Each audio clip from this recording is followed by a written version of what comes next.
kan dijelaskan bahwa bayi itu perlu dibedong sampai usia 2 tahun. Apa sih alasannya? Ya, sekarang kita berbicara ya bahwa tulang itu ada 2 jenis, ya. Jadi tulang tengah itu kepala, tulang belakang sampai tulang ekor, gitu. Dan yang kedua tulang samping rusuk, ada tangannya, pinggul, ada kakinya, ya. Nah, pada bayi mereka belum bisa berkembang, masih kecil. Nah, di situ kesempatan yang kita lakukan dia memperkuat tulang pertama. Ini menurut Quran ya, ada 2 jenis tulang. Dan itu yang kita perkuat adalah tulang tengahnya.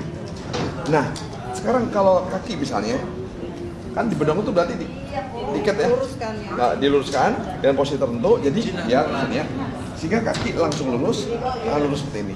Nah, ini seperti seolah kayak rapat gini, seperti kayak posisi sholat, ya. Nah, kaki ditutup, ini nggak bisa gerak, tangan nggak bisa gerak. Nah, akhirnya apa? Karena dia nggak bisa bergerak, bukan bayi nggak akan gerak, dia akan bisa gerak. Seperti halnya ular. Ular tulang belakangnya berkembang karena mereka nggak punya tangan, nggak punya kaki. Sehingga apa yang dilakukan ular? Dia bisa mampu bergerak seperti ini dan bisa loncat. Basis bela diri adalah bagaimana caranya diukur dari kekuatan tulang belakang. Nah, maka itu orang-orang bela diri yang unggul mereka memanfaatkan seperti Tai Chi tulang belakang, seperti Mike Tyson segala macam. Bela diri top sporter mereka kekuatan tidak hanya dari tangan tapi juga dari tulang belakang. Nah, maka itu kalau di sini bayi selama 2 bulan seperti ini dan dia yang kuat adalah tulang belakangnya. Nah, satu lagi, bayi seandainya, sekarang pertanyaan, apa masalahnya kalau bayi tidak dibedong? Nah, kalau bayi tidak dibedong, berarti kan kakinya terbuka. Kalau kaki terbuka, tulang ekor pasti masuk. Nah, inilah penyebab kelemahan. Tulang ekor masuk. Sedangkan lihat, orang kalau dalam bela diri kalau kekuatan sedang penuh, itu tulang ekor keluar. Kekuatan penuh. Tapi kalau pas masuk seperti ayam lah ya. Ayam kalau takut pasti tulang ekor masuk.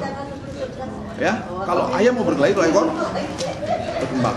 Jadi di situ, nah dalam dalam bela diri kita ketahui di situ. Nah, pada anak-anak yang mereka tidak dibedong, pinggul kebuka, tulang ekor masuk. Nah, ini memiliki kelemahan. Ya, dan akibatnya apa? Mereka lemah di kaki, mereka lemah di tangan semuanya, dan juga mereka lemah di leher sini semuanya. Kalau seandainya tulang ekor masuk, otomatis leher juga masuk. Paham sini ya? Nah, dalam Islam seperti sholat itu harus lurus seperti ini. Kenapa kita dilarang sholat untuk menghadap ke atas? Karena dia tulang belakang melipat. Kalau tulang belakang melipat di sini, nah itu saraf yang harus kita lihat pertama mata. Maka itu sholat menghadap ke atas, mata akan dibutakan. Karena yang terjepit pertama adalah mata. Nah, tulang akan melengkung kalau tulang belakang melengkung, tulang ekor melengkung. Dia kanan sebab tapi kalau seandainya dibedong, dia kaki akan lurus, tulang ekor lurus, leher pun akan lurus. Tapi ada kemungkinan nggak bayi yang nggak dibedong itu akhirnya seperti kasus-kasus sama anak autis, cerebral palsy? Nah, itu. Betul. Sambil contoh, cerebral palsy itu intinya dia kekendoran. Jadi pinggulnya tuh kebuka ekstrem, sini, tulang ekornya masuk. Jadi dia kendornya kendor ekstrem. Maka itu apa yang saya lakukan untuk melakukan anak-anak cerebral palsy yang saya lakukan pertama kali, bagaimana caranya mengeluarkan ini. Kalau tulang ekor masuk kan kendor nih. Kalau tulang ekor keluar, dia akan kuat. Nah, maka itu penanganan cerebral palsy adalah intinya dia bagaimana caranya kita mengeluarkan tulang ekornya. Nah, kalau udah tulang ekor kuat, badan kuat. Jadi manusia itu seperti apa ya? Kalau kita lihat itu seperti keren ya. Dan otot itu tergantung di sini.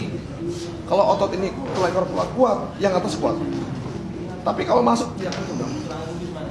Cerebral palsy kendor-kendornya. Sehingga untuk melangkah itu berat. Karena permasalahan di situ. Tapi anak-anak setelah umur 2 bulan, jadi umur 6 bulan atau 1 tahun itu tetap dibedong nggak apa-apa? Nah, sebenarnya kita mau melatih anak kita. Kita mau training. Kalau dia diikat, dia gerak, protes. Yang gerak kalau tulang belakang. Jadi sambil contoh, seneng nggak kita fitness? Tujuan untuk apa? Untuk supaya otot berkembang, tulang belakang kuat. Nah, dia karena mereka diikat, kalau mereka protes, mereka akan tetap bisa bergerak. Gerakannya bisa tulang belakang, bisa meluk seperti ulang. Jadi tulang belakang tumbuh kuat. Kalau udah selesai tidur, lepas. Yang lain bekerja. Ya kan? Jadi ada proporsinya. Di bedong itu memberikan kesempatan tulang belakang untuk tumbuh. untuk kuat. Tapi setelah dibuka, jangan khawatir. Setelah dibuka dia akan fungsi seperti anak lain, pakai tulang yang samping. Maka itu tulang ada dua.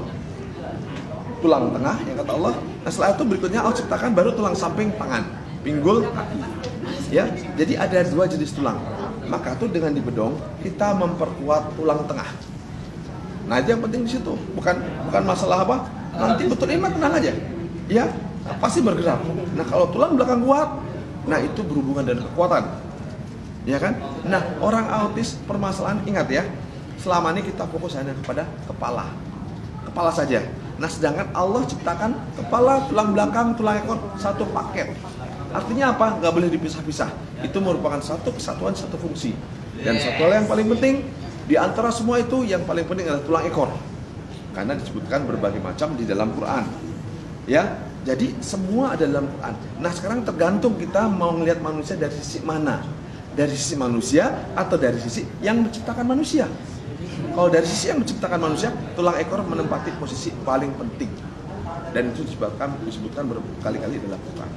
Jadi permasalahan masalah di jalur kepala sampai tulang belakang, tulang ekor itu jauh lebih penting dari yang lain. Ya, nah itu insyaallah. Sami-sami.